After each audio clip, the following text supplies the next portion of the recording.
Welcome to episode 191 of the Grip Strip Podcast, the victory chasing edition of the Grip Strip Podcast. My name is Philip Matthew. I'm your host, and I'm with my co-host, the iRacing Indy 500 champion, a computer genius, a gentleman, and a scholar, and someone who's sporting the old school Jacksonville Jaguars hat while holding his breath because Trevor Lawrence is not at 100%. His name is Joshua Fine. What's going on, brother? Yeah, well, we'll see how Trevor Lawrence is doing this week, but yeah, that was a little frustrating to see at the end of the game yesterday, which I attended at Jacksonville, seeing the Jacksonville Jaguars defeat the Indianapolis Colts convincingly. So yes, the iRacing Indy 500 champion was in attendance to see the Indianapolis Colts lose, and the Jaguars have now swept the Colts for the 2023 season on the regular season so far. So, yeah, that was good to be there for that. Of course, the dope hat as well. So,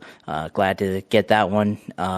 And yeah, the racing this weekend, of course, just Las Vegas Cup and Xfinity.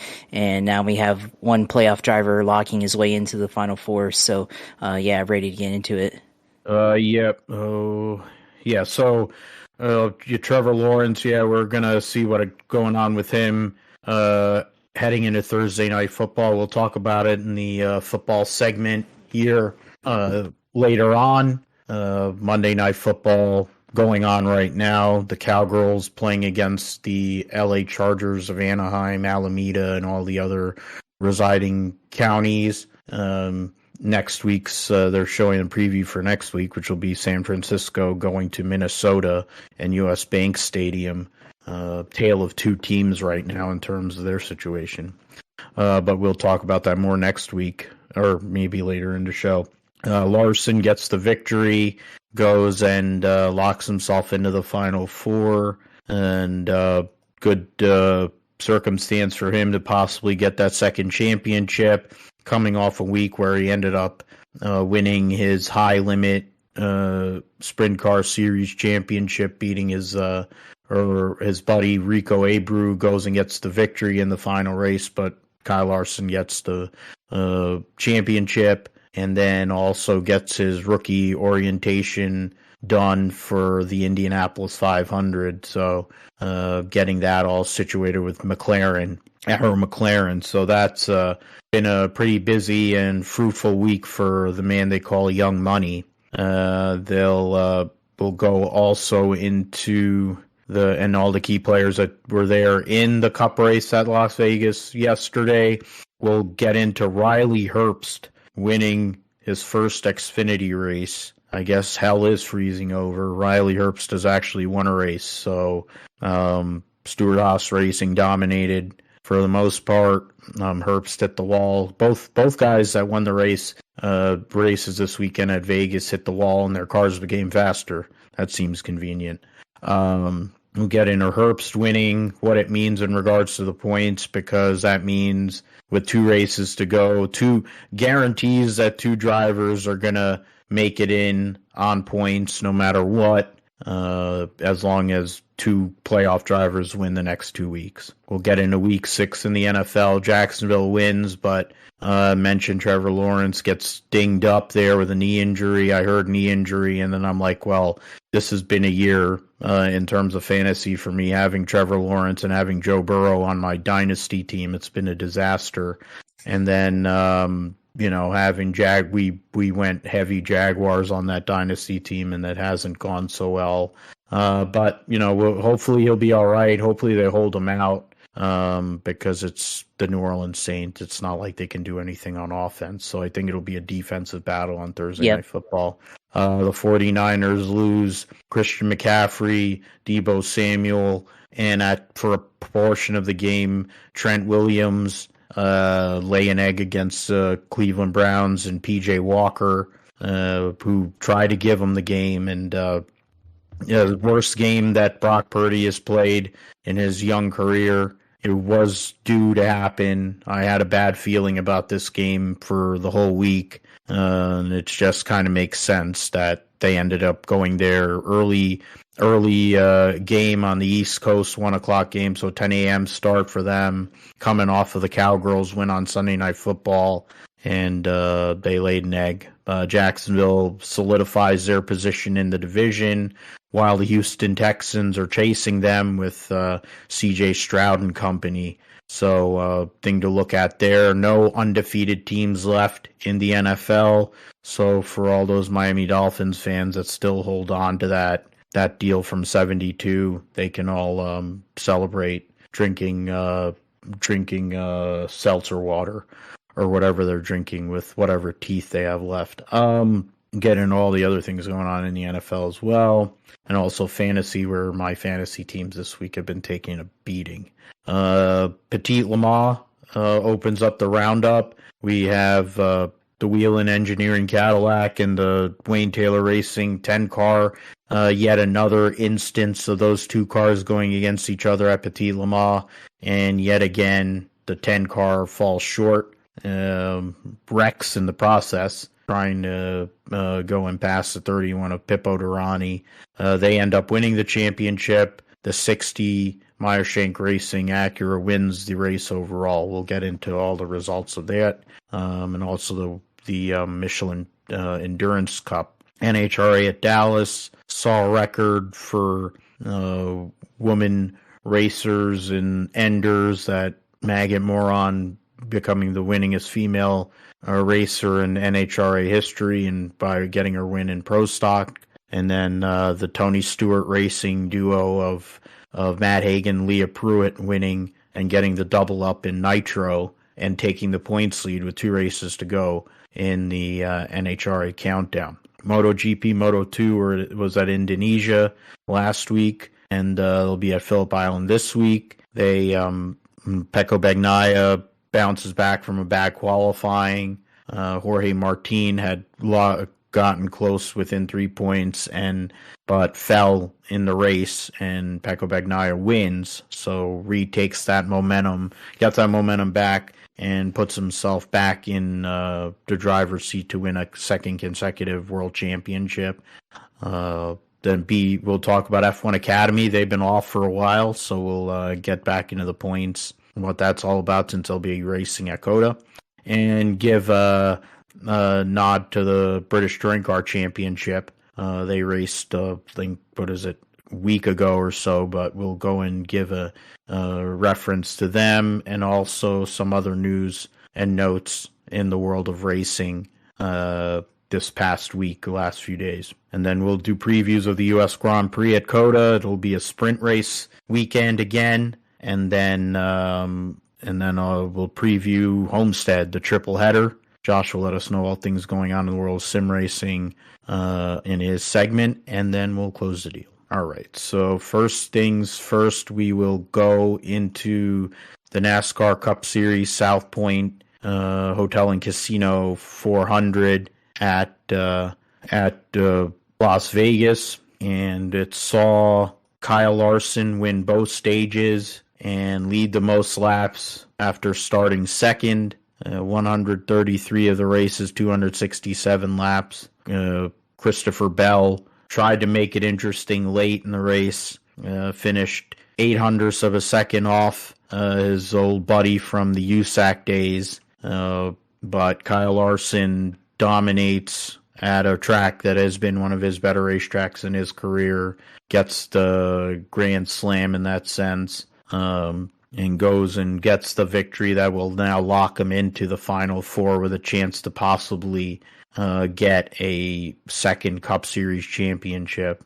Kyle Larson, the winner over Christopher Bell, Kyle Busch, Brad Keselowski, Ross Chastain, your top 5. Brad Keselowski led the third most laps, so 3 drivers in the top 4 basically led the whole entire race. Outside of that, you had 35 laps. Yeah, 35 laps led amongst 4 other drivers, being Will Byron, Martin Truex Jr., Dennis Hamlin, and J.J. Ailey. Blaney, who was 6th initially, but we'll get into that momentarily. Will Byron, Tyler Reddick, Martin Truex, Denny Hamlin, Chris Buescher finishes 11th. The lowest of the the playoff drivers in the drivers' championship. William Clyde Elliott II wrecked his car in practice and had a bad day, in which he never really got anywhere and ended up finishing 32nd. So his chances of making the Final Four for the owners is based on him getting that elusive victory here in 2023 for the man that is known as Chase, trying to get he'll win his most popular driver award as he always does every year, but chances of him winning are slim and none right now. But yeah, I mean, Larson gets the victory. There wasn't a whole lot of action. Only one caution in stage one outside of the stage break, or two cautions, one for a stage break. Two cautions, single car incidents in stage two before the stage break. All single car incidents took place there. Not a lot of, I mean, there was 20 lead changes among 7 drivers, but as I said, the vast majority of the race was led by 3 drivers, Larson, Bell, and Keselowski. Larson was fast off the truck. The only thing he didn't get was the pole, or else he really would have had everything. But Larson, Josh, has the momentum, and he has the opportunity to become the 4th driver in the last 6 years to win this race and then go to Phoenix and win the championship, which usually means winning the race itself. So 3 of the last 5 years has been the case. Prior to Sunday, we'll see if that'll become 4 out of the last 6 years here in a couple of weeks' time for young money. Yeah, I mean, let's go back, though, first for Kyle Larson leading up to this win.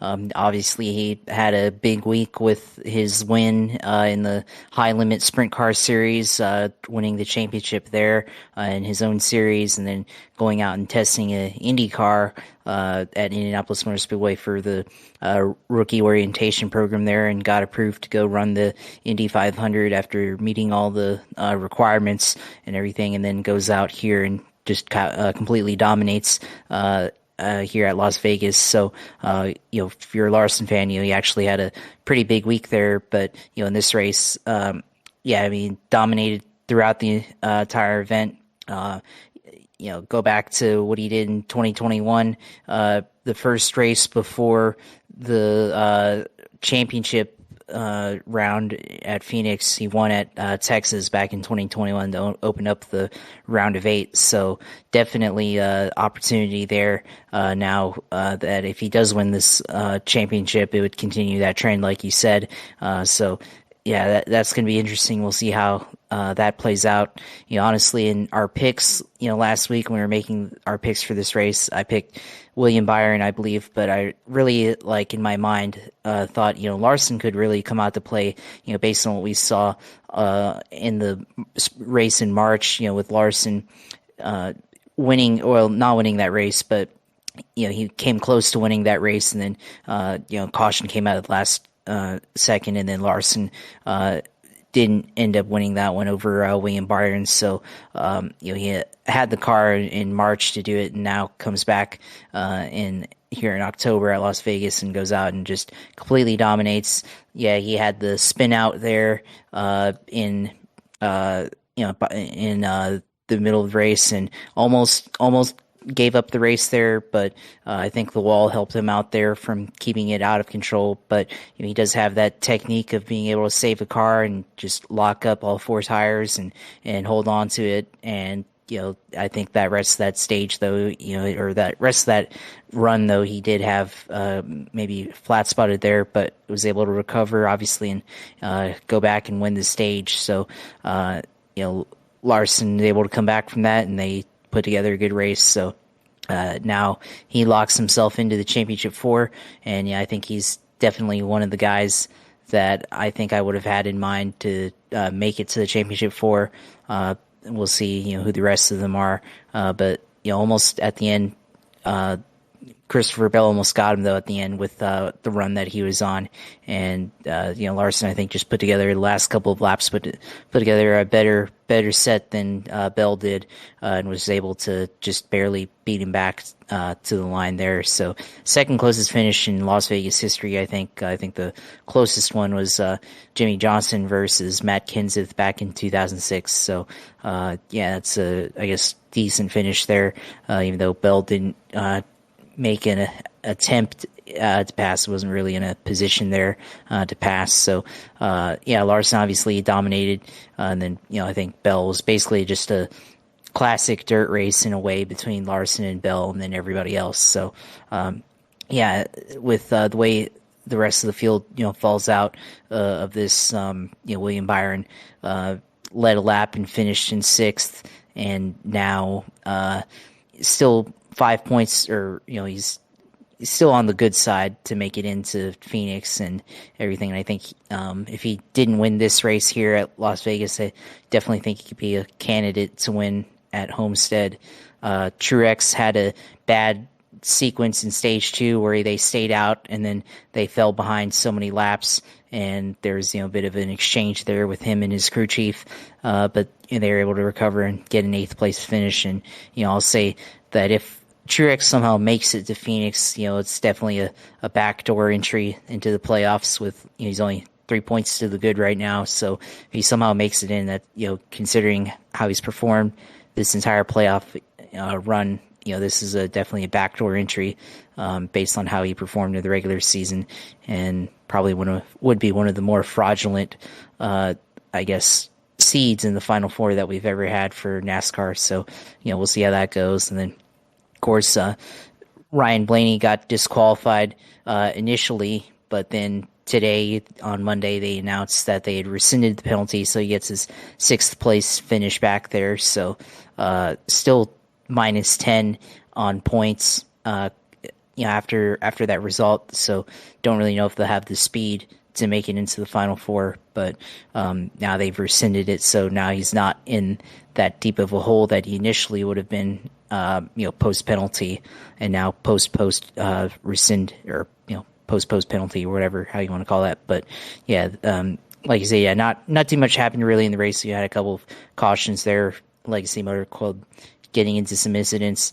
Alex Bowman had a spin out on the front stretch, and later on in the race, Ty Gibbs had an incident where the tire came off, so we probably expect a penalty there for his crew. So tomorrow. So now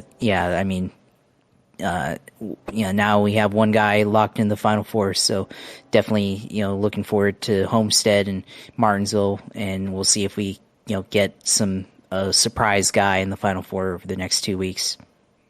Yeah, I think now as it stands for the Ford guys, granted, for Blaney, the penalty that they said there was some sort of shock issue on the left front corner, it seemed convenient, especially knowing that he wasn't a factor in the race. He didn't lead. He was, when you look at the results for him during the day, he was 6th and 8th in the stages, not leading a lap. I don't understand, why wouldn't you go, if you're going to do a random, why aren't you doing a random with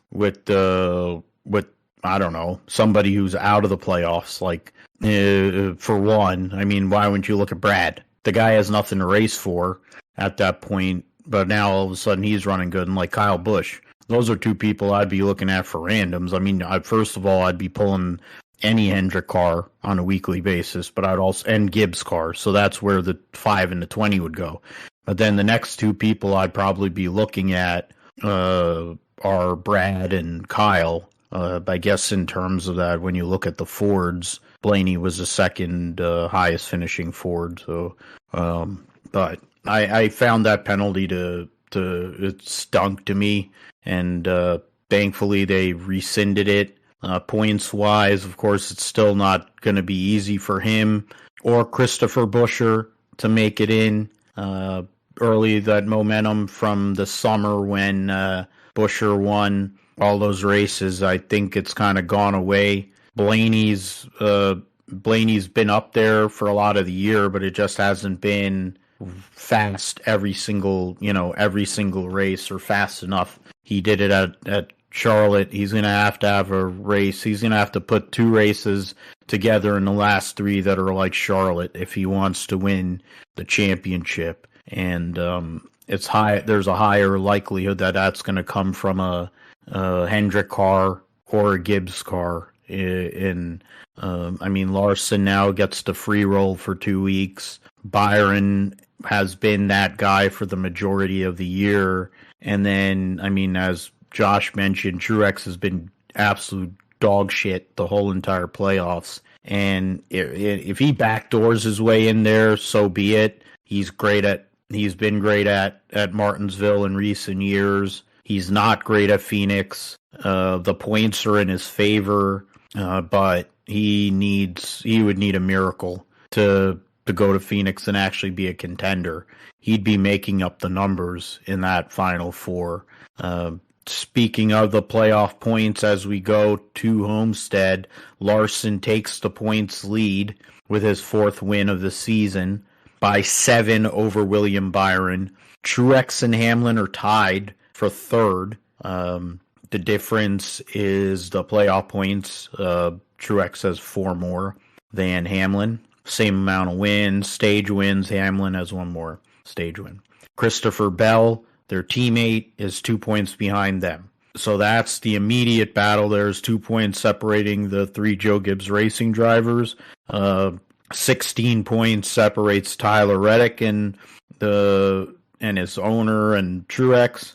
17 points Blaney to those 2 guys, and then 23 points for Christopher Buescher there in the 8th spot. So as it stands right now, Reddick, Blaney, Buescher, all looking for that victory. Reddick going to a racetrack that over the years has been one of his best racetracks in his career, a place where he's won 2 Xfinity championships.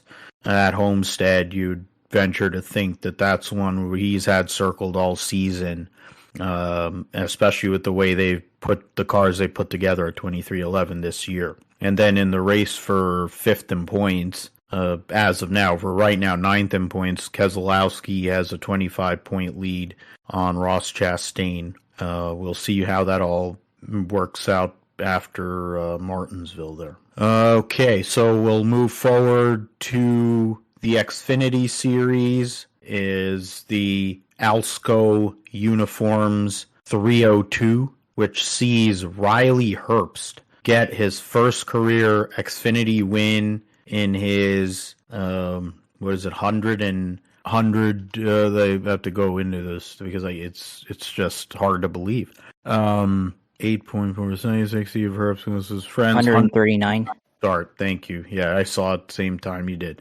139 start at home at Las Vegas. 14.9 second victory, which isn't shocking. These Xfinity races on the cookie cutters usually spread out and end up being long fuel mileage type of deals, and that's what it ended up being. 9 cars or 10 cars on the lead lap, and then a further 5 a lap down. So yeah, things got really spread out there late. Riley Herbst gets the victory, wins 1 stage, leads the most laps. John Hunter Nemechek from tailback again finishes 2nd. Cole Custer started 2nd, finished 3rd, won 1 stage, finished 2nd in the other, led the 2nd most laps. 165 of the races, 201 laps were led by the Stewart-Haas racing duo. Then you add Chandler Smith to that mix, and those 3 guys led all but 13 laps of the race. So similar to what the Cup race was they had on Saturday. Chandler Smith finishes 4th, Sam Mayer 5th, Allgaier, Hill, Austin Hill, Bruckshot Jones, Daniel Hemrick, and Lane Riggs driving the 11 for Colleague rounds out the top 10. The 5 cars 1 lap down, Myatt Snyder, Josh Berry, Myatt Snyder driving 19, Barry Kligerman, Retzloff, and Sheldon Creed. Sheldon Creed 15, Sammy Smith got stage points but finished 2 laps down in 17th.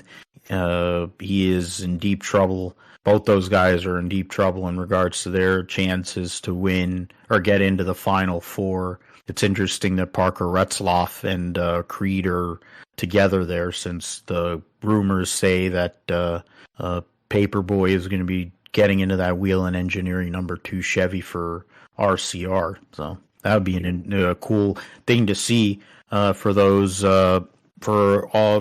like yourself, Josh, being a big time sim guy, a guy coming from the sim world, getting into the real world driving and being in one of the biggest seats in the Xfinity series. But when it comes to there's no place like home, and Riley Herbst went out there and took advantage of a pretty clean race. There's 3 cautions in the first stage. There's a huge wreck and a red flag that was caused by Kaz Grala blowing an engine, and then the last caution was for the stage break, and then they ran the third stage green. But Riley Herbst goes out there and gets a victory soon after he had signed an extension to come back for next year at Stewart-Haas Racing. Herbst goes and gets a victory at home. It's strange. Strange things happen in Las Vegas, and by golly, Riley Herbst went out there and won. Yeah, I mean, Riley Herbst, 139 starts, kind of reminds me of Cole Custer's first win in the Xfinity Series with Stewart-Haas all the way back in 2017 when he won there and had a 10-second lead to win that. But just a really interesting result there with how he's been struggling here in the Xfinity Series for so long, and we haven't seen the 98 car win since Chase Briscoe all the way back in 2020. And I think for a while I think you probably have mentioned how there's no way this guy should be in this car, but eventually I think this year he's performed pretty well, honestly, in terms of being able to compete on a week-to-week basis, and they've had a good season overall. Obviously they're not competing for the playoffs anymore, but they've had a decent year, and finally he was able to put it all together and just basically spank the field, and he made it work. I think they're even talking about on Twitter, like around 70 to go, saying that the possibility of Riley Herbst winning his first Xfinity race, which tells you how good that car was and just how smooth he was able to handle throughout the entire race compared to even his teammate in Cole Custer, now back in the Xfinity Series. So, I mean, Riley Herbst getting out a win, and I think for somebody like that, winning in his home track, where he's from, where his family has this fuel chain, the Terrible Hearst. That's good for that family as well. So Las Vegas native getting their first victory in NASCAR, that's a pretty good story there. But for the playoff drivers, John Hunter Nemechek, I think he's pretty much locked in at this point. And I think for Cole Custer and Chandler Smith, I think Custer, I mean, he's got a pretty good cushion right now in points to Chandler Smith. So he's got a 15-point lead here on 5th place, Chandler Smith. So I think it's going to take a lot. I mean, things can't happen in the next 2 races, but I think it's going to take a lot for somebody to, on points at least, to overtake Cole Custer there for that final spot. I mean, I think, we could see a surprise win from somebody like Sam Mayer or, even like Sammy Smith, but especially at Martinsville. But, I think it's going to come down to probably the top 4 as it is, make it into, the final 4 here at Phoenix. So, we'll see what happens in the next couple of races, but I think Homestead's probably going to be a battle between John Hunter Nemechek and Austin Hill and possibly Allgaier. So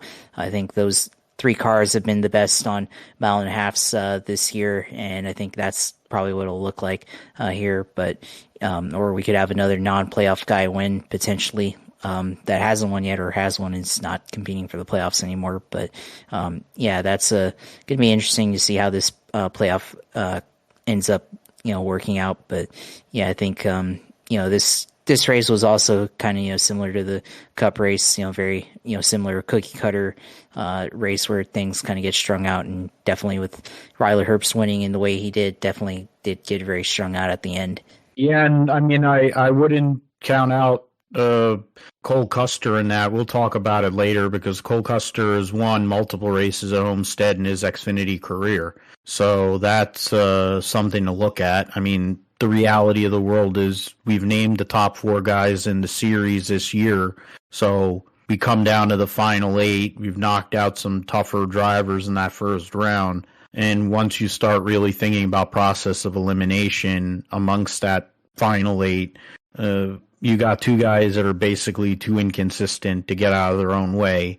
In Sammy Smith and Sheldon Creed. And Sammy Smith is what do you call a lame duck there, and so is Sheldon Creed. So both of them are not going to get prime equipment. And then you have Chandler Smith, who's more than likely leaving Colleague Racing as well. So that's not really going anywhere.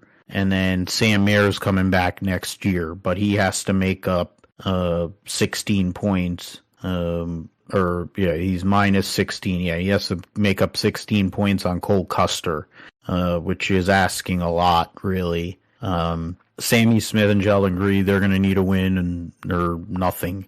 Chandler Smith, Sam Mayer, Austin Hill, Justin Allgaier, and Cole Custer, all those 5 guys, that's a lot of points you're talking about, but they're all really they're in a nice little bunch there. So one issue for any of those drivers and it could flip its lid, or 2 of those guys have problems and Chandler Smith, Sam Mayer could be in the mix to go and race for the championship. But we'll see what happens with that. I mean, Nemechek gets that second place finish coming from tailback and increases his points lead by, what is it now? It's 26 points over Justin Allgaier. He's plus 47 over the cut line. Needs to be plus 61 over the cut line after Las Vegas, or after Homestead, to lock himself into the final 4 based on points, no matter what happens. So that's another 14 points. So would assume that we're going to be looking at him trying to get more stage wins, and I would think that the likes of Justin Allgaier and Custer would want to prevent that. Allgaier's won more stages than Nemechek, but this is a prime example of why he's been chasing those stage wins. If he can get 2 more stage wins, there's a pretty high likelihood he's going to lock himself into the Final 4 without having to do anything at Martinsville, which becomes a Carnage Cup. Austin Hill, surprisingly, he's only won 4 stages this year, which is pretty crazy. I mean, that is pretty insane to think that he's only won one stage or 4 stages the whole entire year. That is something interesting to look at there. All right, let us move forward then into Week 6 NFL. I mentioned for Jacksonville, they get the victory over Indianapolis. They got to go against Gardner Minshew because Anthony Richardson had a shoulder AC joint injury and then had a concussion as well. So there's a likelihood that the rookie top 5 draft pick, franchise quarterback for the Colts, may end up being out for the season. So that was fun while it lasted, and I'm paying the price for that in one of my fantasy teams. Just to go through some of the other things, I mean, CJ Stroud and Will Anderson the two rookies that Houston got in the top 3 picks. They were able to go and get another victory there over the New Orleans Saints, which bodes well for Jacksonville this week, playing them on a short week, even though they may or may not have Trevor Lawrence. The bigger story of the weekend was the defenses of both the Cleveland Browns and the New York Jets. The Cleveland Browns made Brock Purdy look seem human, after what has been a pretty magical ride so far for him sans the NFC Championship game last January. The New York Jets, Bob Saleh, go out there at home at MetLife and knock off the Philadelphia Eagles, defending NFC champions, force 3 interceptions out of Jalen Hurts. The Eagles they've been kind of 50-50, kind of an iffy proposition for the majority of the season. Being 5-1 in a lot of ways is lucky, based on how they've played on offense for a good amount of the season. Defensively, they've been pretty solid. Unfortunately, they weren't able to hold up against the Jets, but I don't think that was as much to do with the defense, the Eagles' defense, as it was the Jets' defense being able to make plays. Kyron Williams comes against big reason. Yeah, but then he just got hurt. So, Raheem Mostert, Miami gets another victory, doubles up Carolina Panthers, who do not have their first-round draft pick because they traded for their quarterback, and now that'll be Chicago's pick, which is likely going to be, they'll have the 1 and 2 draft picks. Cincinnati Bengals win, but it was ugly. It's been that way all year, it seems, but now all of a sudden they're back to 3-3, so now they're in the mix once again. The 49ers, I mentioned, lost to whatever, I'm forgetting, PJ Walker. It was an ugly game. Really should have never been in that position, but I think they were just due to lay an egg, and having to go travel to the East Coast or Midwest, whatever the hell, play a 10 o'clock start, was too much. A struggle for Brock Purdy. He was under 100 yards until late in the fourth quarter. Bad officiating, bad play calling by Kyle Shanahan, who, once things get tight, he becomes a really bad play caller. Yet once again, another example of that.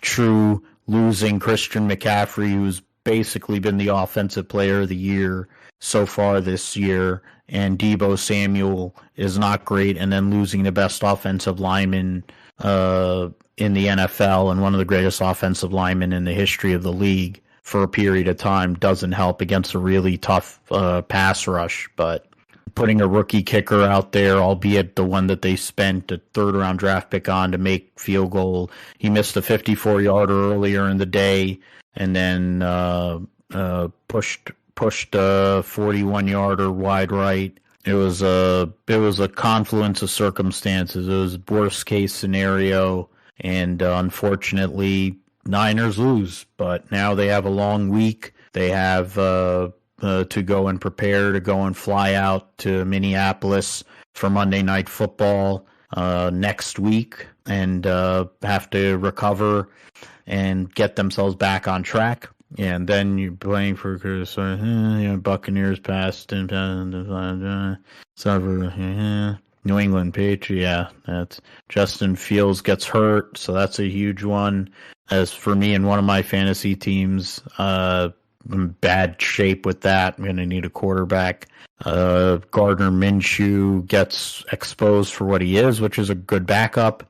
Atlanta Falcons lose to the Washington General Commander Redskins, and so that's another one. Yeah, Tennessee had to pull the seat. Yeah.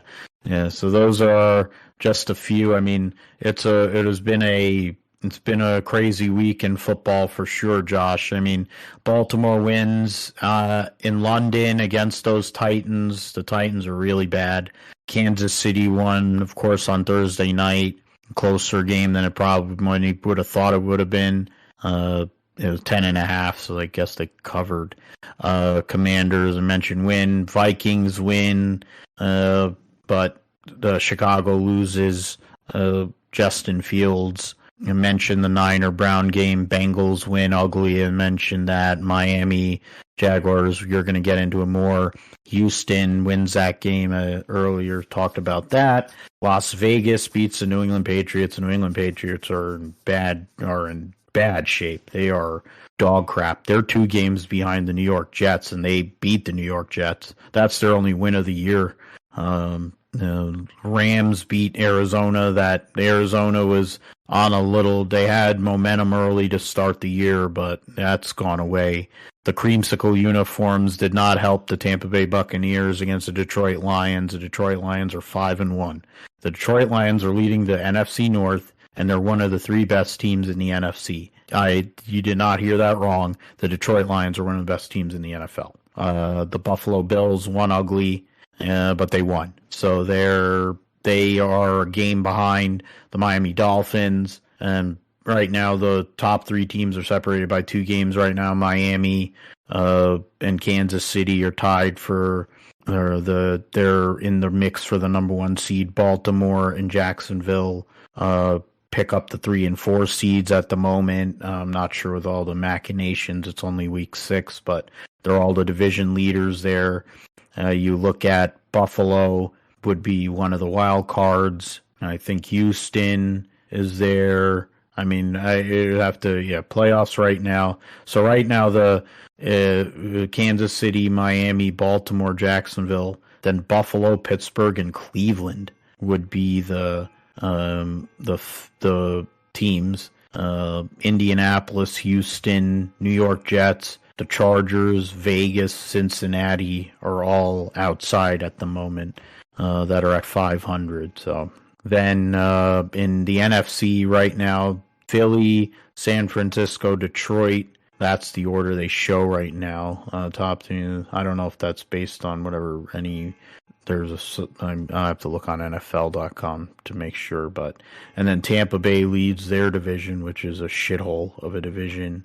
Seattle, Dallas, and the Rams right now in for the wild card, with another 3 teams that are at 500. Commanders, Falcons, which doesn't have an offense, and the New Orleans Saints, that also is not great at all. Green Bay is 2-3. You have 3 teams that are 1-5, and 1 team that is 0 in Carolina. The NFC with the Chicago, the Giants, Arizona, and Carolina. Minnesota's at 2-4, so they're actually only a game out of second, I guess, in the division, because they're a half game behind Green Bay, and then so they're a half game behind Green Bay for second in the division, and so that's something there.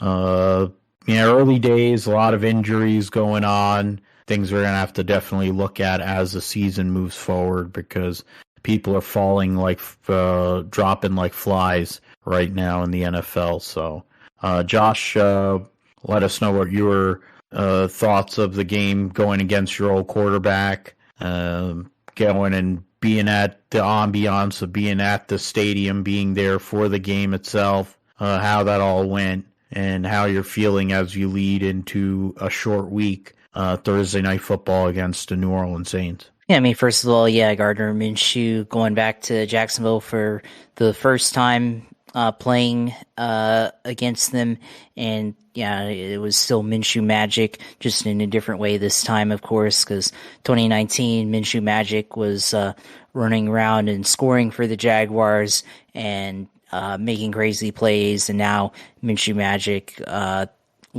yesterday was him throwing interceptions and fumbling the ball away, and giving the Jaguars opportunities to go out and score either short field touchdowns or getting field goals. So, just a little bit different way there. So, that was good. Just the ambiance being in the game. I think with the way, the way the stadium was, I mean, there weren't that many Colts fans. There's always like a pocket of Colts fans that sit out in the stands on the visitors' side.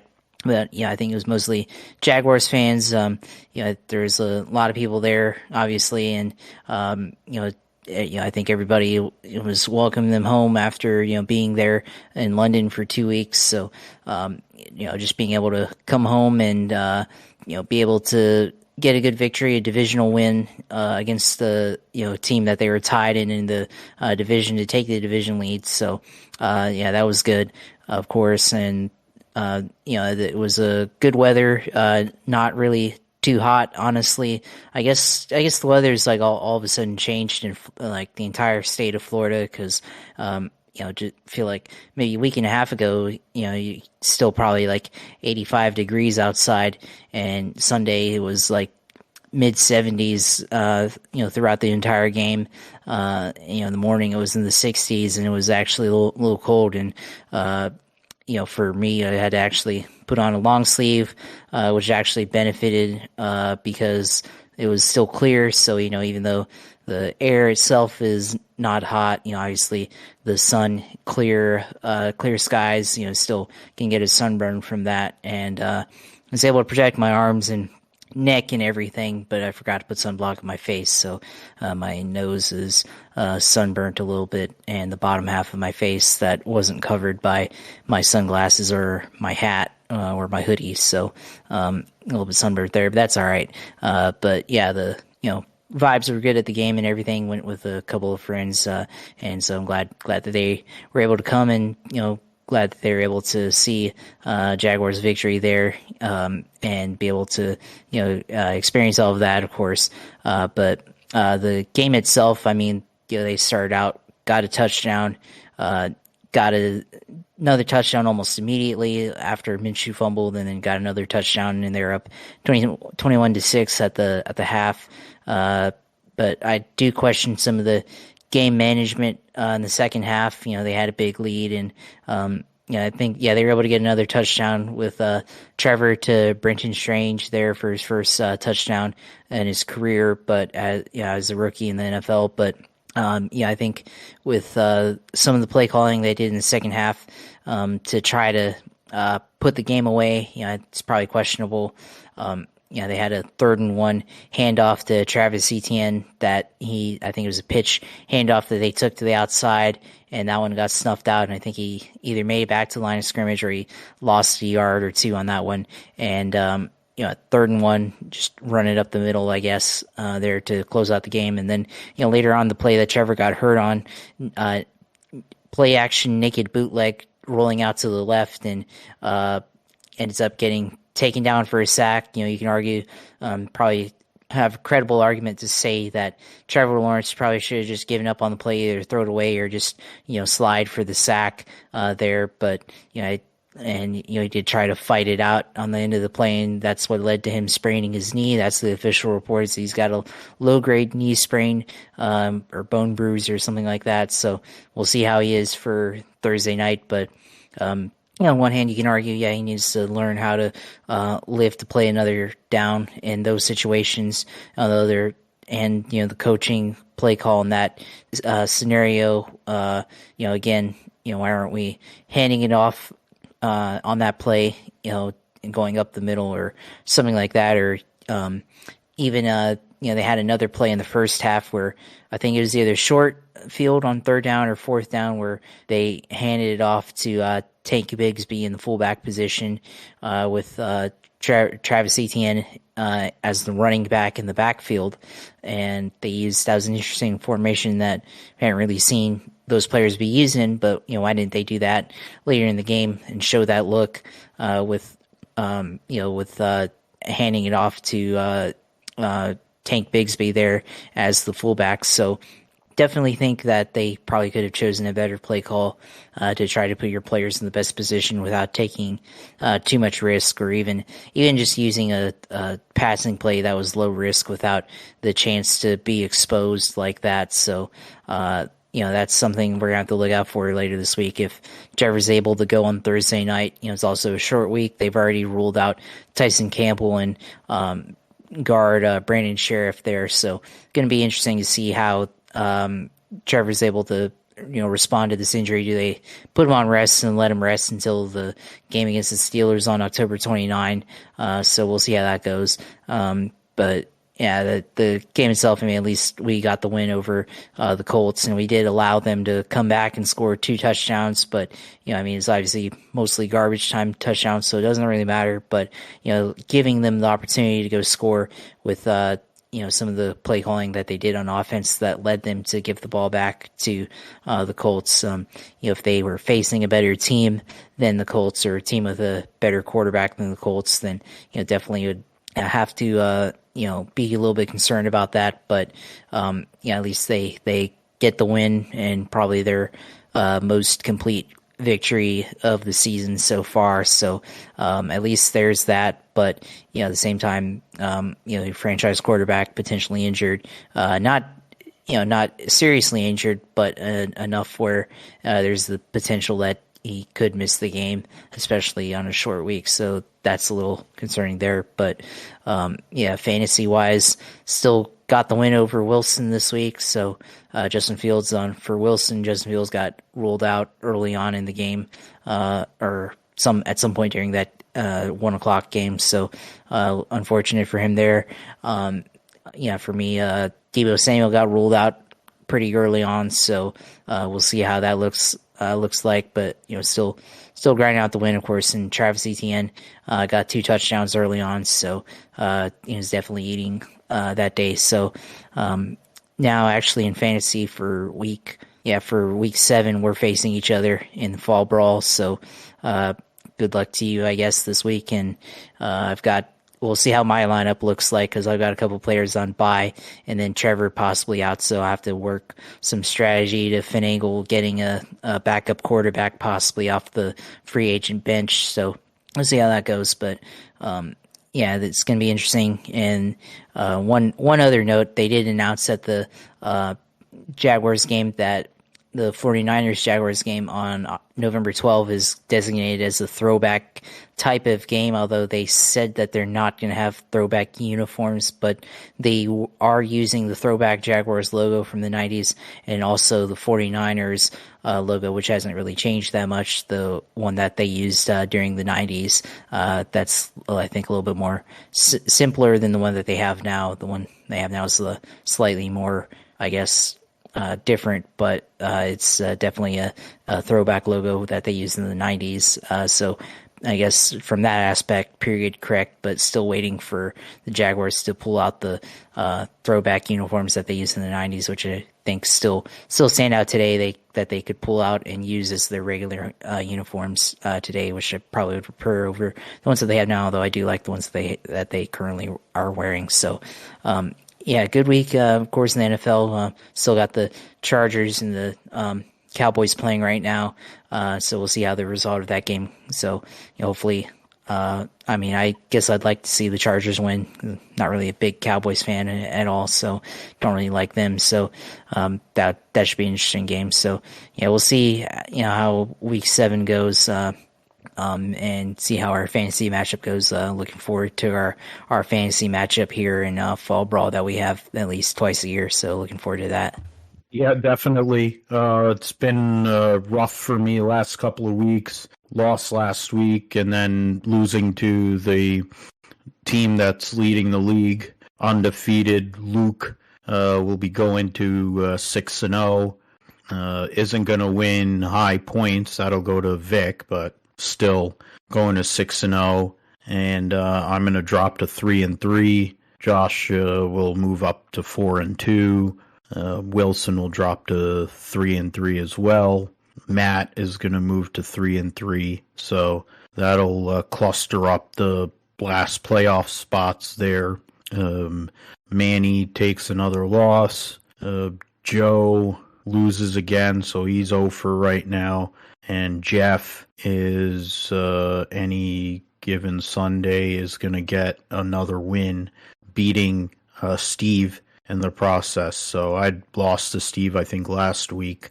I lost to Wilson bad, and then beat Manny, beat Matt, barely beat Jeff, and then got killed by Steve week 1. So it's been a feast or famine for me this year, and it's more famine this week. Next week's matchup is with all the buys going on, with the injuries, it's going to make it it'll make it interesting for sure. I think Joe will finally get off the schneid as long as he's checking his team.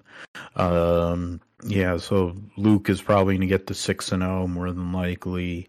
Vic and Wilson will be playing each other. So that'll be it is a good week to schedule the rivalry week there for sure. Hopefully, I can actually put up a fight. I'll take putting up a fight. Don't want to get run out the door. That would be a novel concept. Leaving Minshew on the bench would be nice. I've got Anthony Richardson there on the bench. Holder is likely to miss the rest of the year. So there you go. So Indianapolis is fucked. That was reported a half hour ago. Anthony Richardson likely to miss the rest of the year. This seems to confirm suspicions that the electric rookie was considering. So that's done. So now, that's that. So that means Gardner Minshew will be playing the rest of the year, which means if you have Indianapolis Colts on your fantasy team, then it'll be a lot of garbage time production, but not a lot of actual production.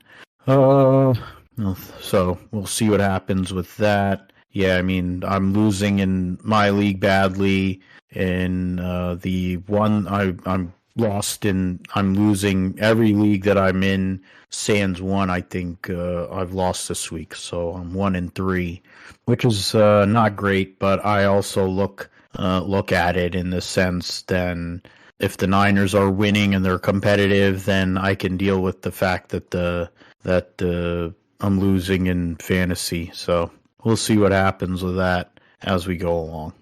All right. So let's move forward to the roundup here. And first things first will be the Petit Le Mans season, WeatherTech Sports Car Championship season finale. I mentioned earlier, the Wheel and Engineering Cadillac gets the points championship. But the team that wins the race was Meyer Shank Racing. Last race for them, at least for now, in the GTP category.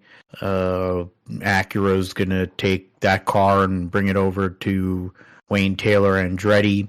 Bloomquist, Colin Braun finished the race there, beat 0-1 Cadillac by just under half a second there, which was under yellow actually. They finished under yellow because of a wreck or fire, I think, for the 16 car.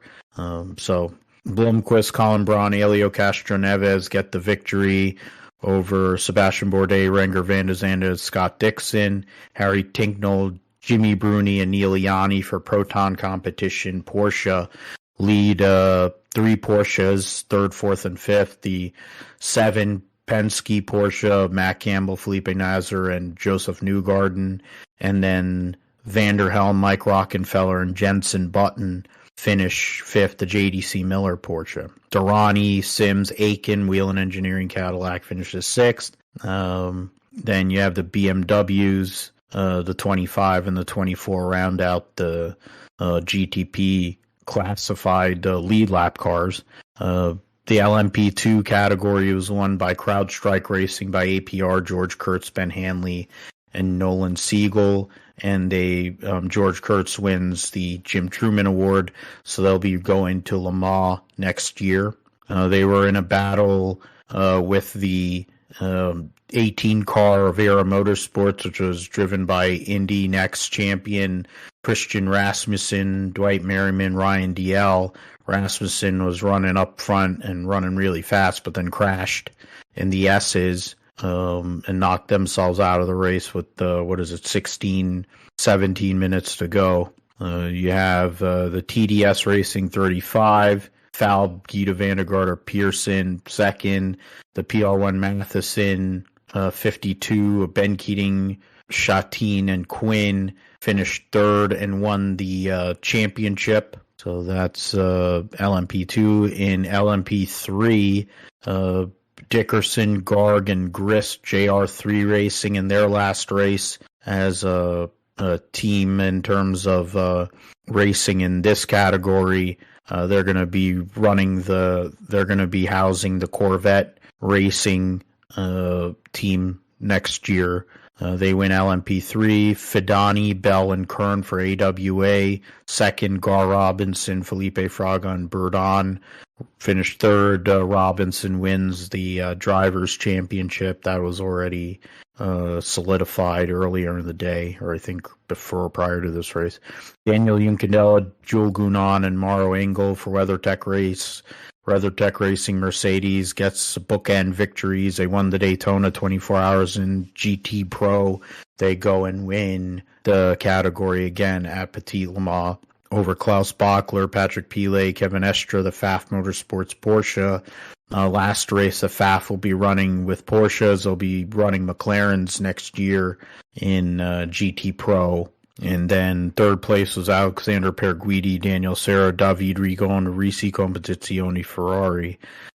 They were actually third, fourth, fifth, sixth in GT. The GTD podium were sandwiched in between the second and third place finisher. Misha Goikberg, Spinelli, Liddy, the Forte Racing, Lamborghini gets the victory over Patrick Gallagher, Robbie Foley, and Michael Dinan, the Turner Motorsports BMW. Bryn Jofferson, Trent Hinman, and Root for Wright Motorsports. The second Wright Motorsports Porsche finished third while their main car caught on fire. So yeah, there was issues. The Andretti Autosport Ligier, 85 laps. Last race for them in LMP3. Inception Racing McLaren only ran 44 laps. So you look at that. The 10, of course, got knocked out with less than an hour, or a little over an hour to go. Ricky Taylor, Philippe Albuquerque, Louis Delatraz. Louis Delatraz, of course, will be driving the second Acura for Wayne Taylor Andretti next year with Jordan Taylor, but crashed trying to pass Pippo Durrani there. The Iron Lynx 63 was involved in a late race incident that also took out the Wright Motorsports Porsche. Bertolotti, Pepper, and Pereira, they were on the way to possibly winning the GT Pro class, so that was bad news for them. Hardwick, Robichon, and Halen, the Wright Motorsports Porsche 16 car. Halen had to put the fire out himself. Amongst all there's issues for the other Porsche. For Penske, early in the day, knocked them out of championship contention. Hawksworth, Barnicoat, and Kirkwood. Barnicoat crashed turning onto the back straightaway around 4 hours into the race. They had already locked up the championship, but didn't have a chance to win that race as well. So amongst the people that were knocked out.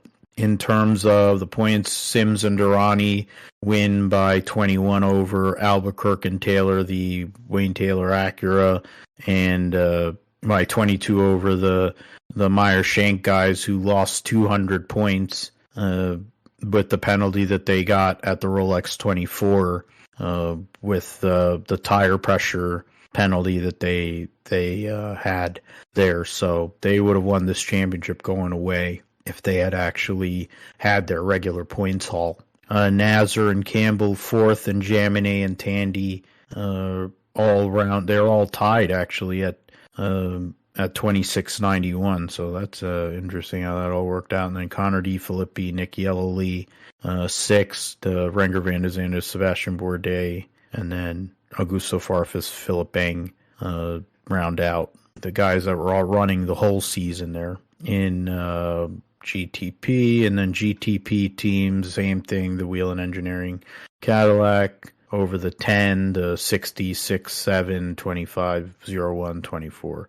And then Cadillac wins the Manufacturers Championship over Porsche and Acura. Ben Keating, Paul Loupchatin wins the LMP2 Drivers Championship over Ben Hanley and George Kurtz, and then Mikkel Jensen, Stephen Thomas. And then PR1 Matheson wins the LMP2 teams over CrowdStrike Racing by APR, and then the 2 TDS racing cars. Carl Robinson wins the Drivers' Championship over Garrett Grist, Matthew Bell, Fidani, Mantella, and Wayne Boyd. And then the Riley 74 wins over the JR3 Racing, and then the 2 AWAs. Ben Barnicoat and Jack Hawksworth wins. They had already locked up GTD Pro over Juncadella and Jewel Gunan. And then Antonio Garcia and Jordan Taylor third by a point over Klaus Bachler, Patrick Pile, and Alex Riberos Ross Gunn round out the top 5. And so that's it, the 14, 79, 3, 9, and 23. And GTD, and then Lexus won the Manufacturers Championship over Mercedes, Chevy, Corvette, Porsche, Aston Martin. And Sellers and Snow won GTD for Paul Miller, BMW, over Marcos Sorensen, Roman DeAngelis, Aaron Telitz, Frankie Montecalvo, Patrick Gallagher, Robbie Foley, Laura Spinelli, and Misha Goikberg round out the top 5. And Brendan Uribe and Frederick Schandorf, they fell out of the race early on Saturday and knocked them down. Grenier and Michael Skeen, et cetera, et cetera. So go through all that. So the Paul Miller Racing won BMW over the Harder Racing Aston, Vassar Sullivan Lexus, Turner Motorsport BMW, Forte Racing Lamborghini, Inception Racing McLaren, Korthoff Motorsport Mercedes, the Wright Motorsports Porsche, Kelly Moss with Riley Porsche, and then Windward Racing Mercedes rounding out the top 10. And then in the Michelin Endurance Cup GT Drivers, the 31 wins that championship as well over the 01 for Ganassi. And then Philippe, that was Ringer Van de Zande, Sebastian Bourdais, Dixon third. It says third by himself, but it really isn't. It's actually he's tied. That would be third with all the Lexus, the Acura, Wayne Taylor Acura guys. There in third, and then so that's incorrect. And then 01 to 10, 725, and Cadillac wins that. Ben Hanley, George Kurtz win the Michelin Endurance Cup for LMP2 drivers over Quinn and Kading and Paul Loupchatin. And then Mikkel Jensen, Scott Huffaker, and Stephen Thomas there. So the 04 for over the 52 and the 11. Then Fraga, Gar Robinson, Burdon finished first there. Dickerson, Mantella, Verone, Wayne Boyd. So the 74 over the 17 to 13 in LMP3. Juncadella, Jules Gunan finished first in the GT Pro over, and then Mauro Engel is their third driver. Antonio Garcia, Jordan Taylor, then Ben Barnicoat, Jack Hawksworth, Bachler, and Pile. It'll be the 79 over the 3, the 14, the 9, and 23. And then in Mercedes wins the manufacturers for GT Pro. And then for GT Daytona drivers, Kenton Koch, Mikel Grenier, and Mike Skeen win the Endurance Cup so that's good for them. For the Inception Mercedes team, Ian James, Marcos Sorensen, Roman DeAngelis, the Harder Racing Aston, Mike Dine and Gallagher, and Robbie Foley third.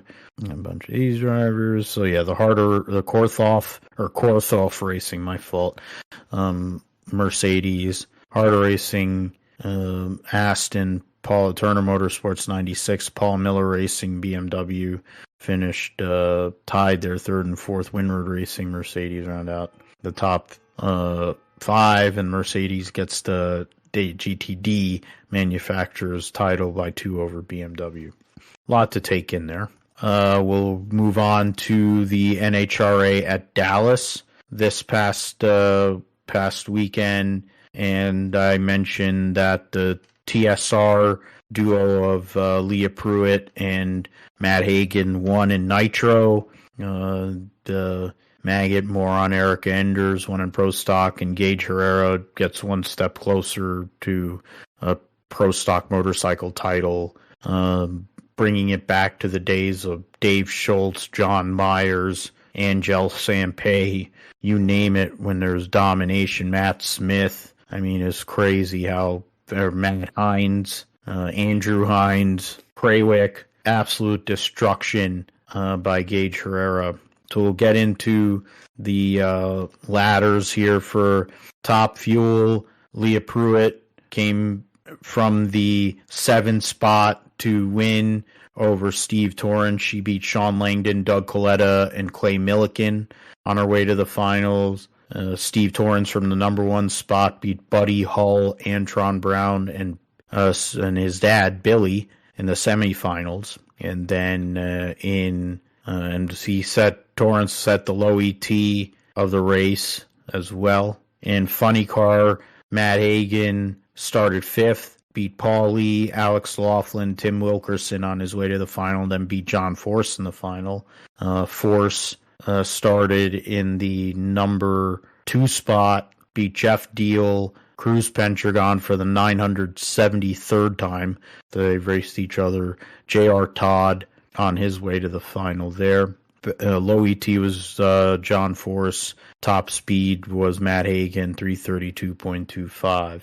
In Pro Stock, Eric Enders started in the 3 spot, beat Eric Latino, Christian Quadra, Troy Coughlin Jr. on her way to the final. Dallas Glenn, who she beat Dallas Glenn. Glenn was started from the 5 spot, beat Bo Butner, Camry Caruso, one of his teammates, and Aaron Stanfield, who didn't even run.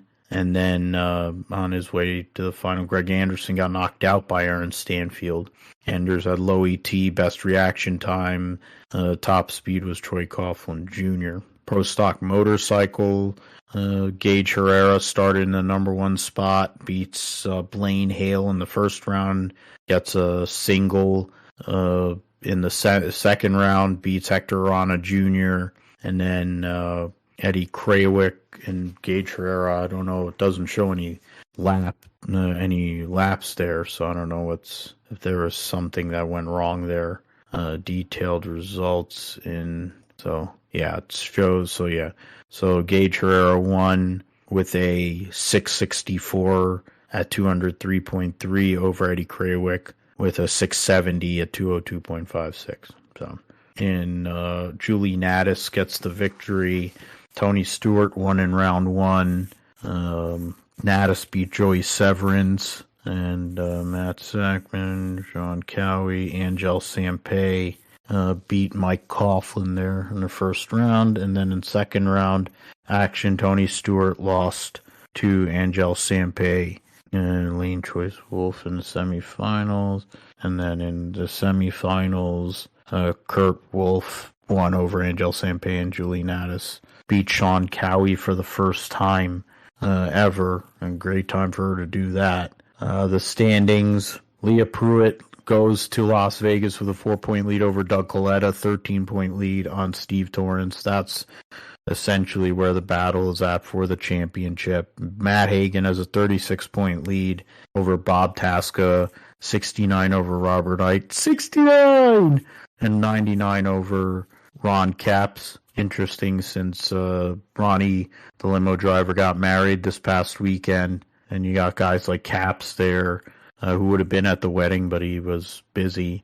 Kurt Busch was at that wedding, along with Shannon Spake and Kelly Stavist, amongst lot of other Hollywood and famous types. In pro stock, Enders has an 85-point lead over Anderson, 93 over Glenn.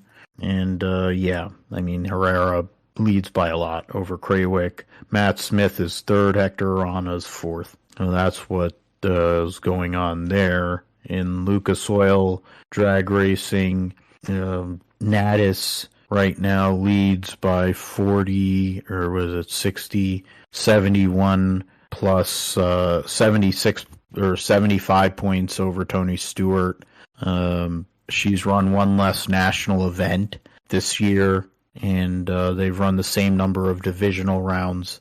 So if Tony wants to win, he's going to have to pick up a couple of W's here as soon as possible. That's really where he's at. The only way he's going to get the top alcohol dragster title, Lucas Oil National Championship. So each driver is able, first 5 regional, first 10 national. Drivers best 3 regional, best 7 national finishes from their eligible points earnings constitute their Lucas Oil National Championship points total. So that'll see what happens with that. Tony's up against it in regards to that.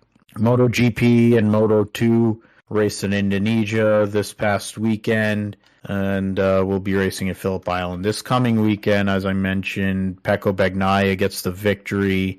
Huge victory after what had been a rough weekend leading up to that, and then crashing in India previous race and losing the sprint to Jorge Martin.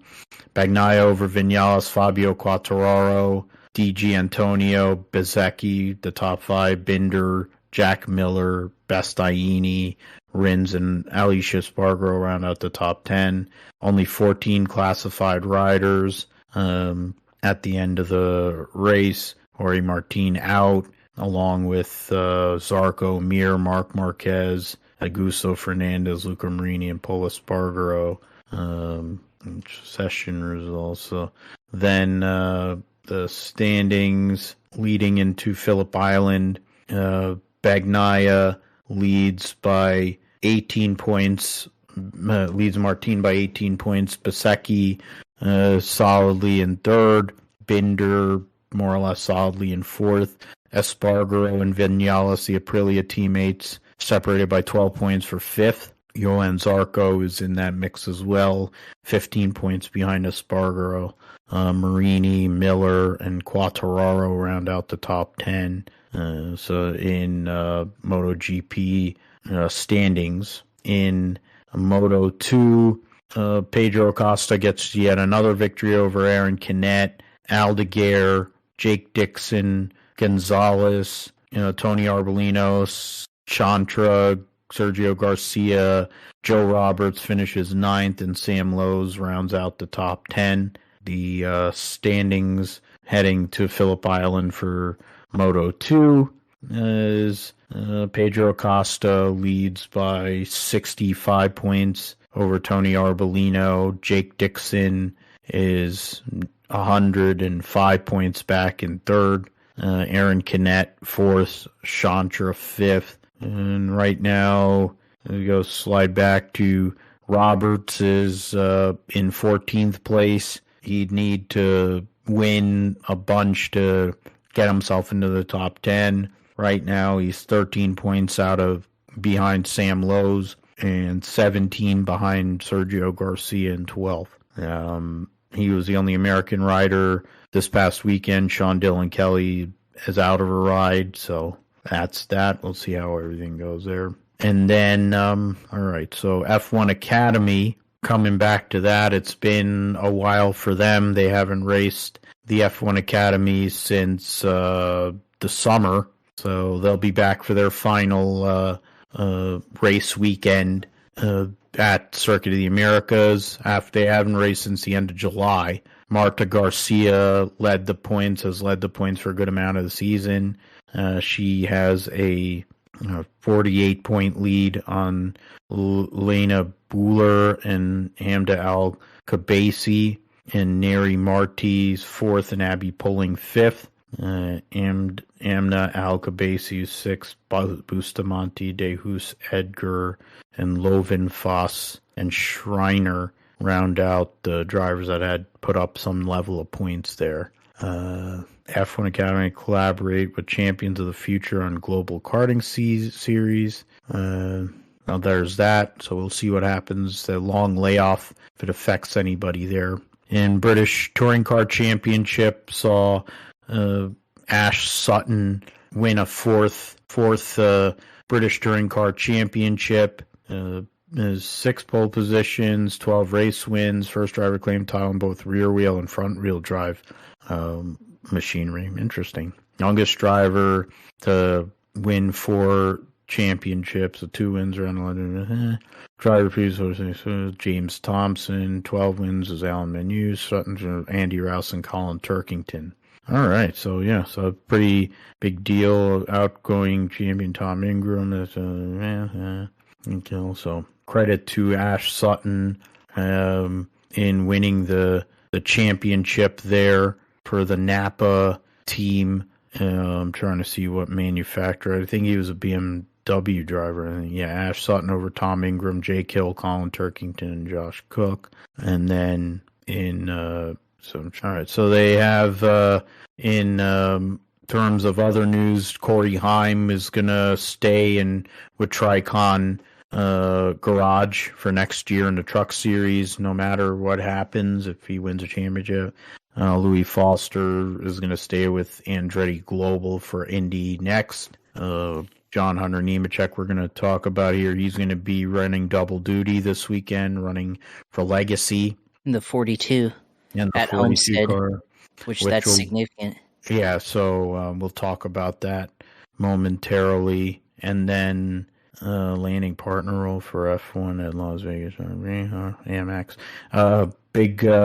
Big story from the weekend at Road Atlanta sees Robbie Wickens win the TCR championship with his co-driver Harry Gottsacker for Brian Hurd Autosport, and Hyundai gets the driver championship with they share the drivers championship in that category. He's been racing for them for the last few years, 5 years after his life-changing wreck at Pocono Raceway. Robbie Wickens is a champion in TCR, which is huge thing to hear and to see for a guy who's battled through so much and what he's gone through and for his family and everything. So it's amazing feat, amazing for the family, for him, for his family, everything.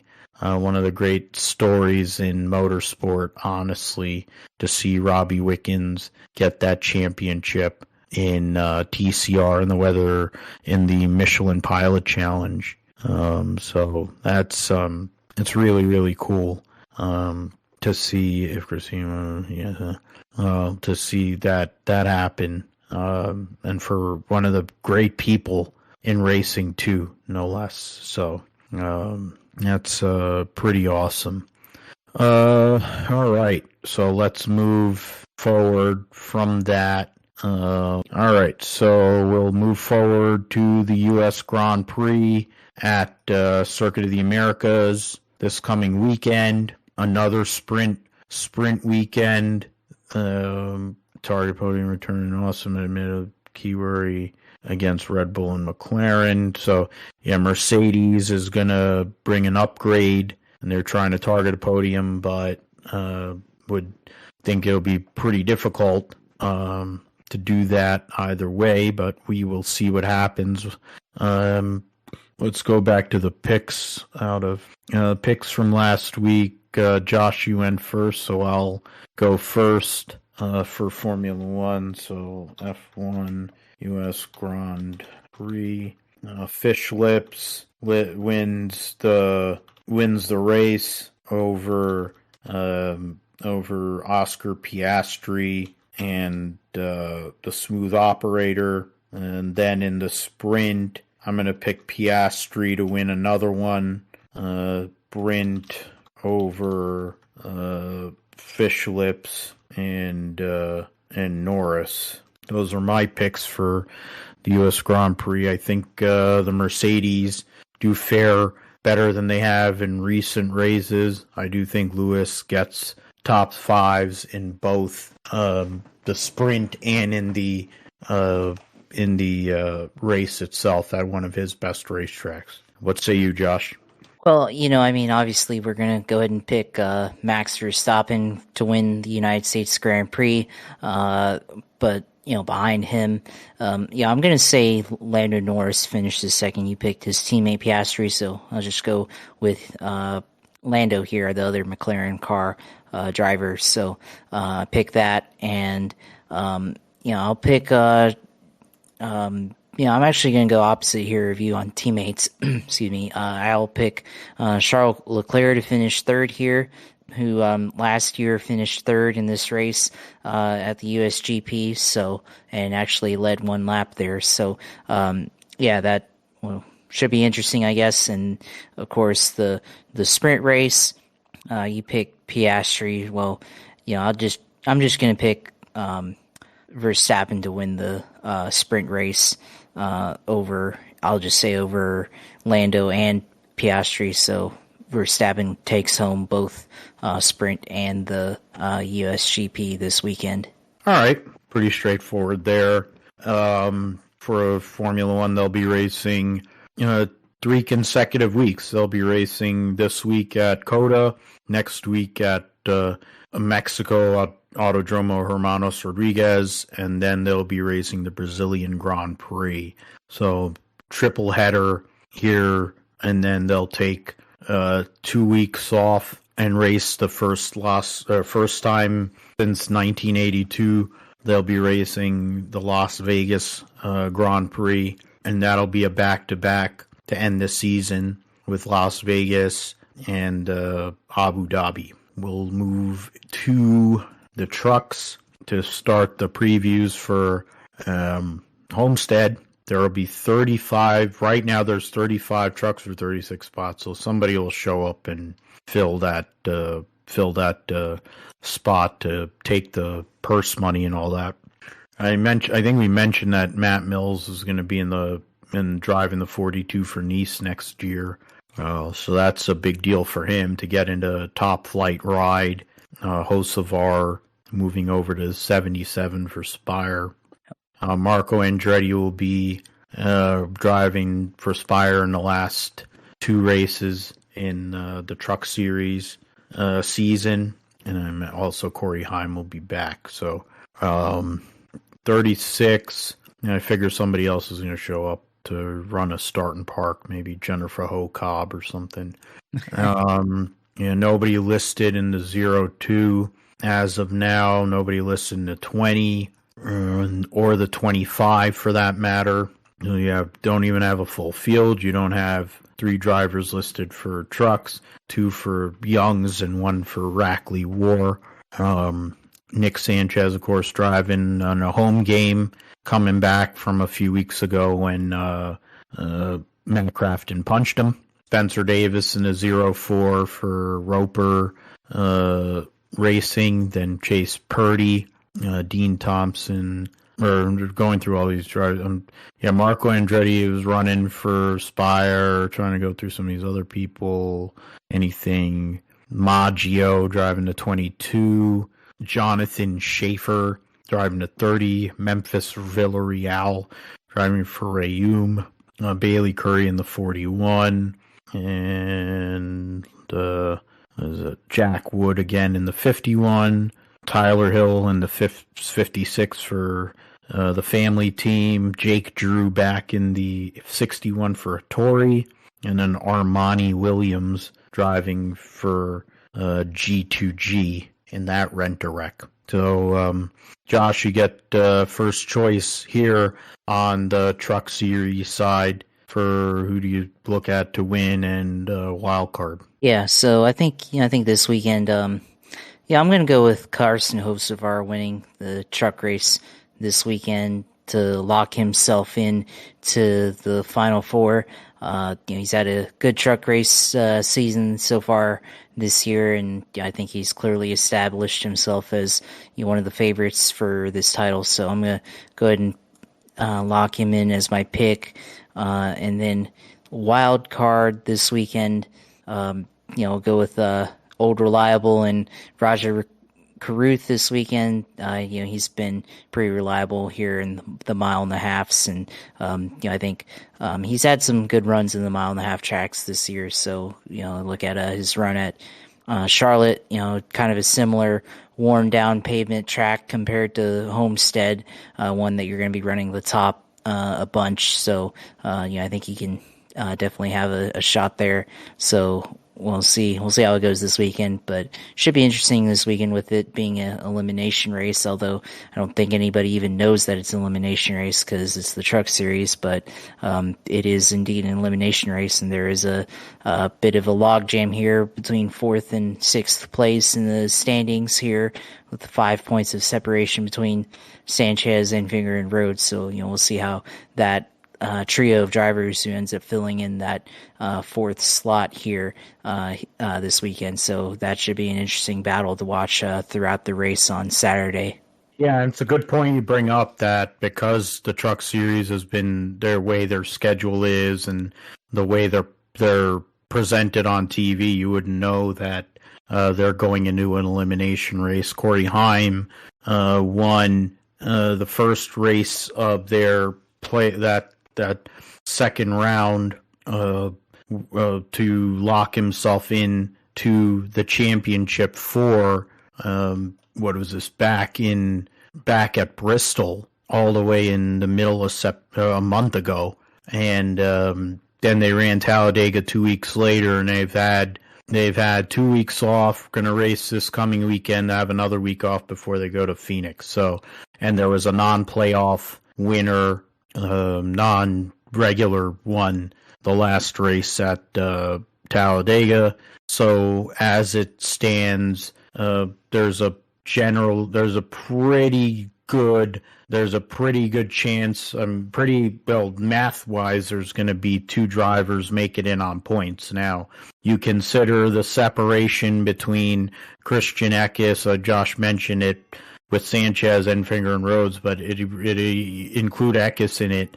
There's only 11 points separating those 4 drivers, and 2 of those drivers are going to make probably 2 of the 5 that are up there are probably going to make the with Hocevar as well are going to make the final round. So who those will be, definitely to be determined.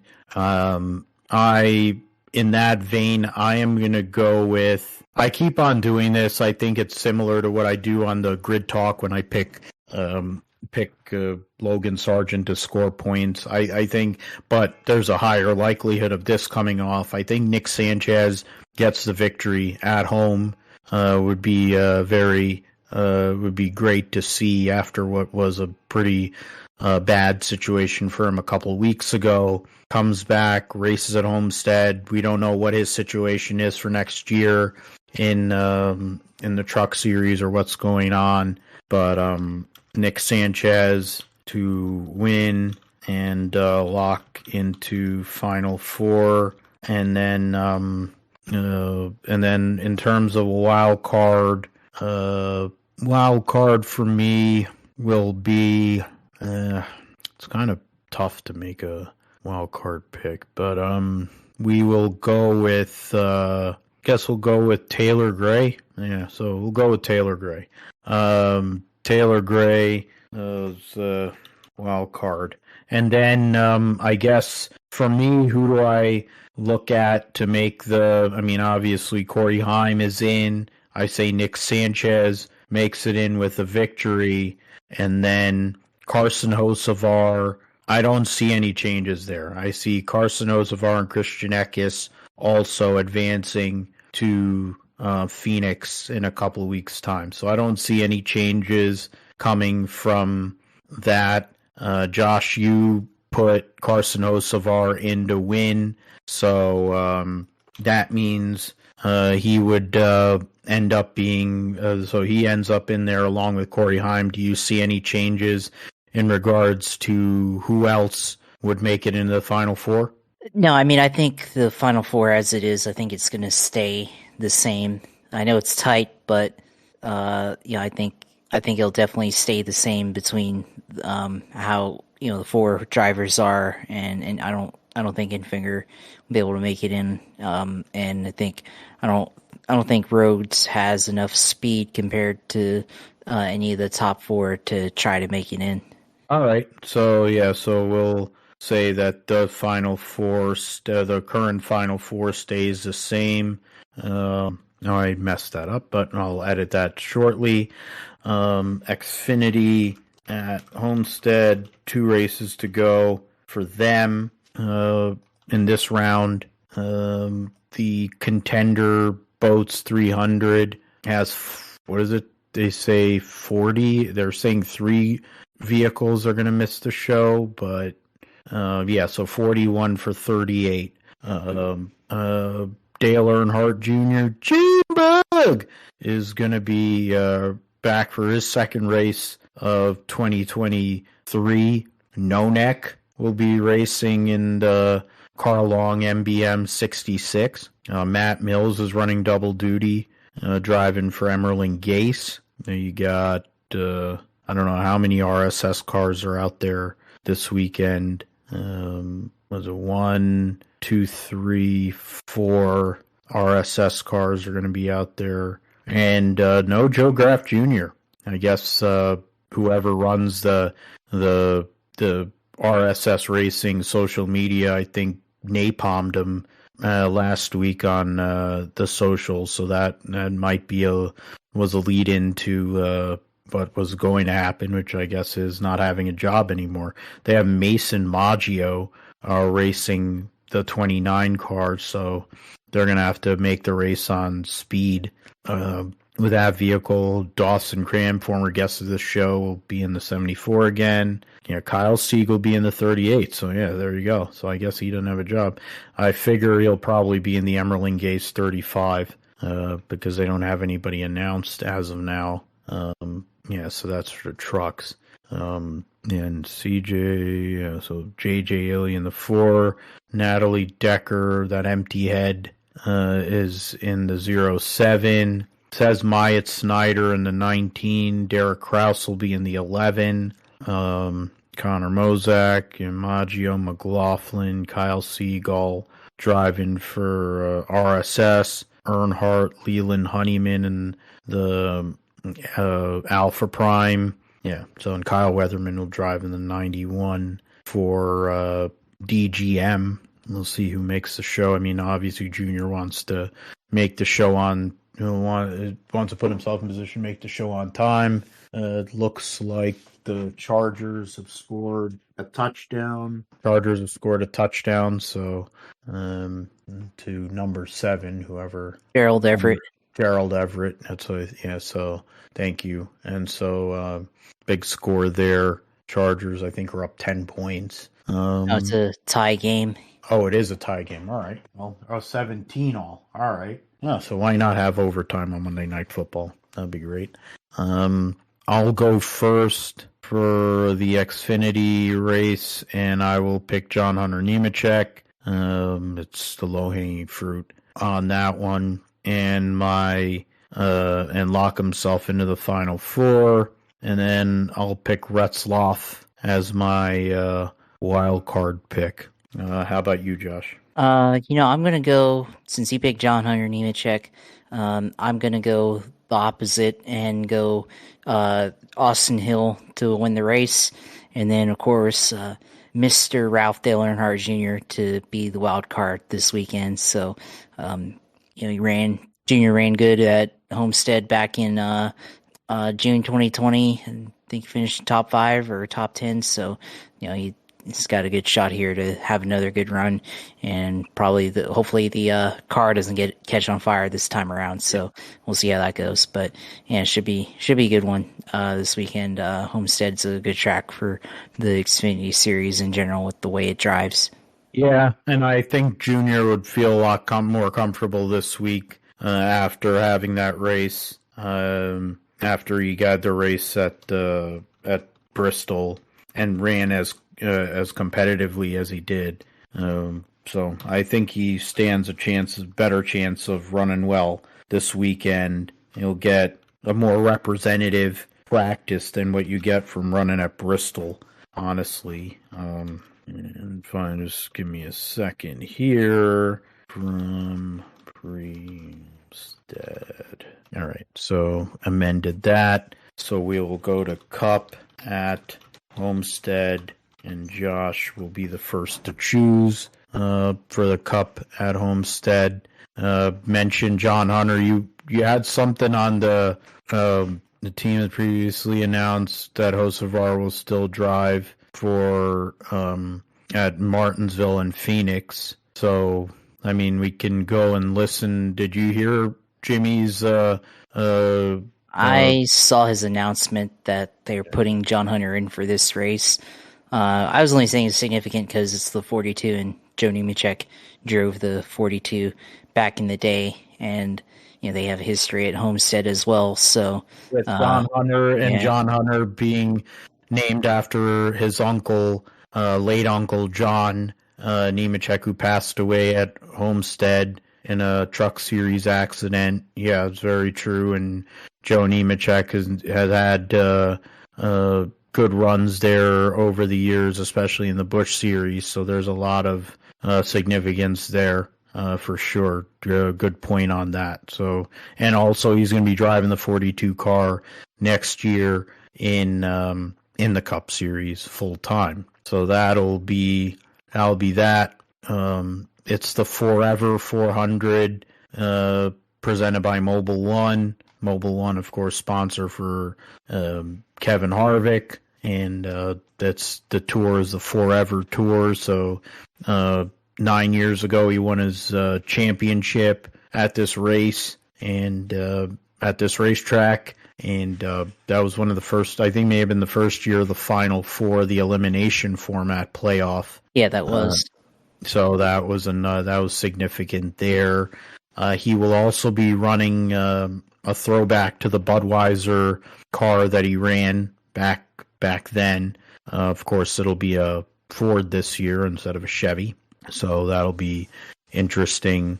It'll be cool. It's a cool-looking throwback. I bet it'll be one of the better die-casts that sells all year. Ross Chastain racing with Kubota this weekend. Austin Gumby Simjerk with Freightliner.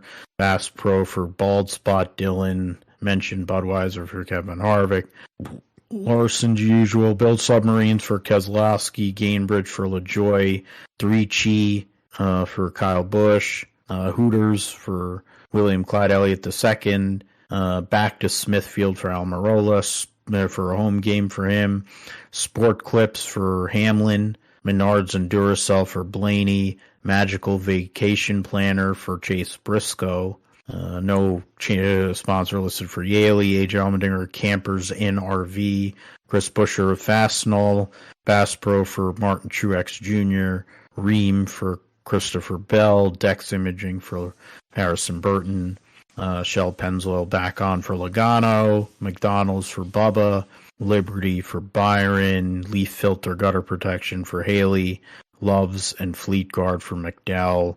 Gilliland with Serial One e-bikes. Ryan Priest's United Rentals. The Maury Gallagher sponsors for John Hunter and Eric Jones. McDonald's will also be on the 45 for Tyler Reddick. Richard, Boost by Kroger and Vitamin Water. Alex Bowman, Ally, Coker's Garage.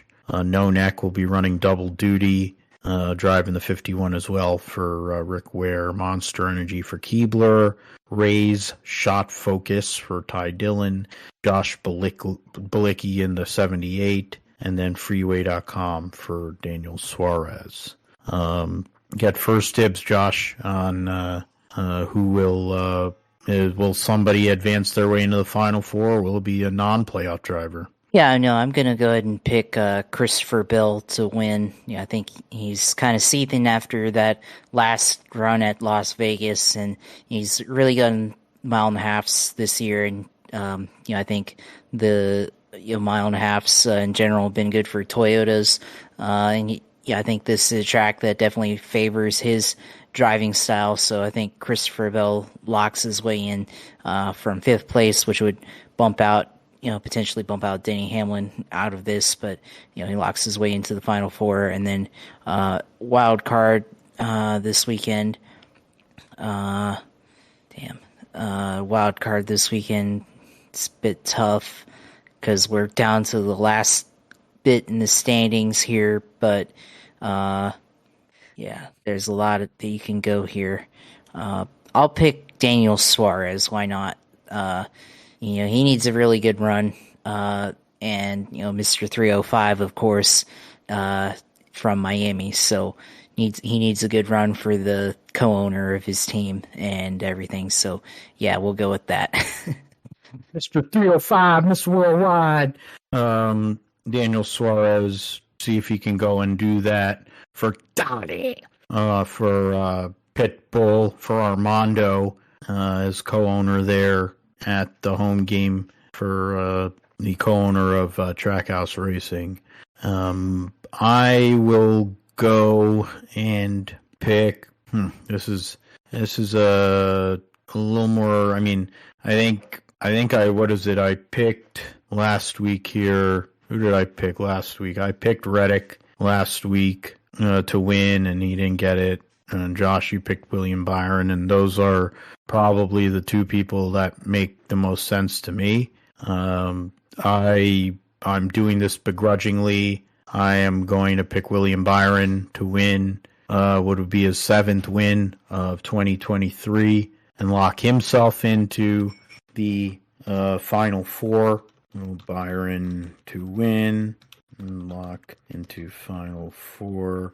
And the wild card, I'm going to do it. It's not you could call it a homer thing. It's not based on performance.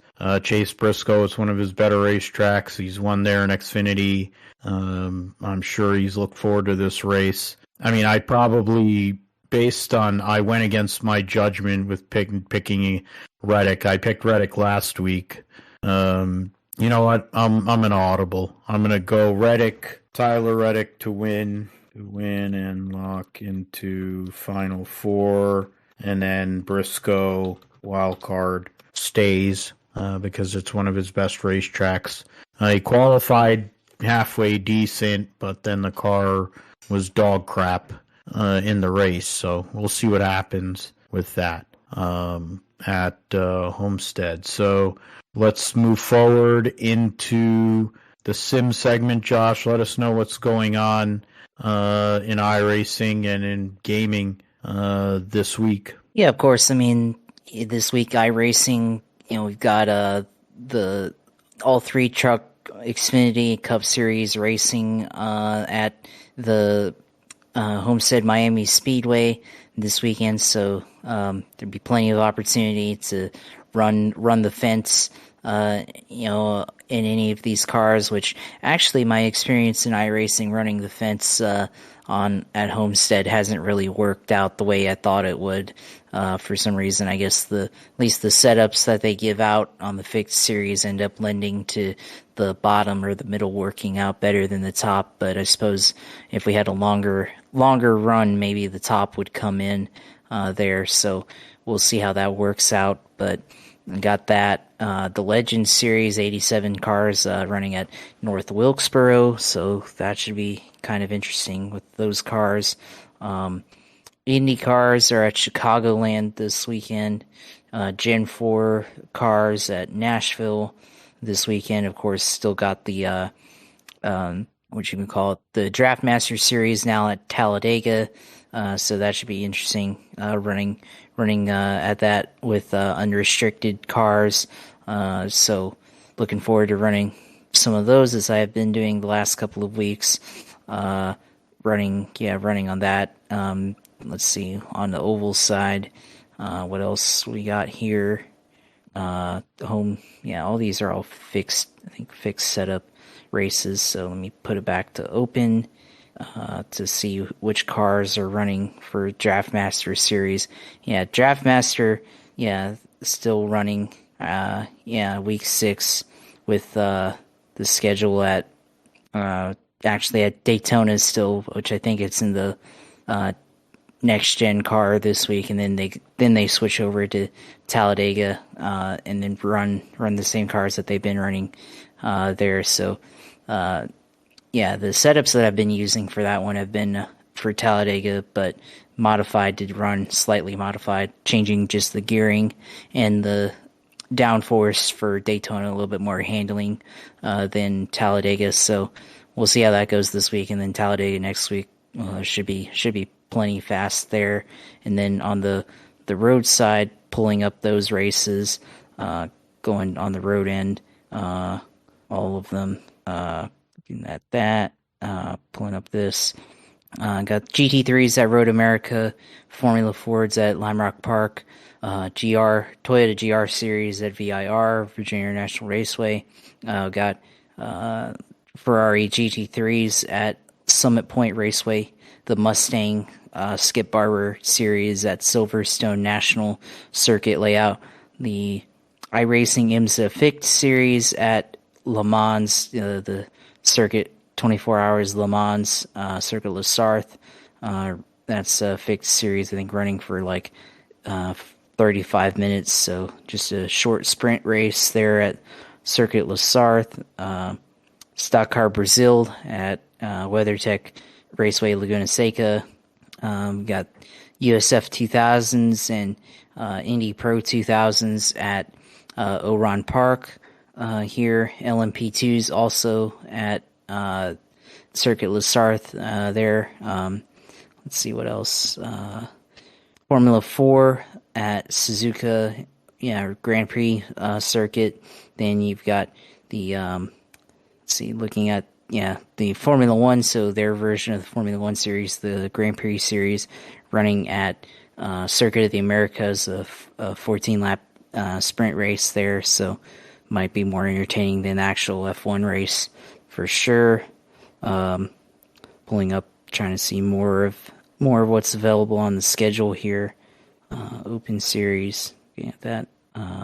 Got the Skip Barber series at Silverstone, Supercars, the Aussie V8 Supercars at Laguna Seca, Production Lab Sim Cars at Virginia International Raceway, Falcon Tire GT4s at Circuit of the Americas also, Grand Prix Legends running at the Milwaukee Mile, so the old style Formula 1 cars from the 60s running in Milwaukee Mile, kind of throwback to the old days in USAC before kart.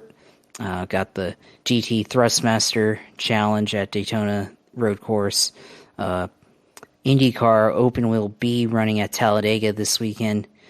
So that'll be a disaster probably, and I don't think anybody would run that one because nobody has entered in that one right now is what I'm looking at, although that starts at midnight tonight.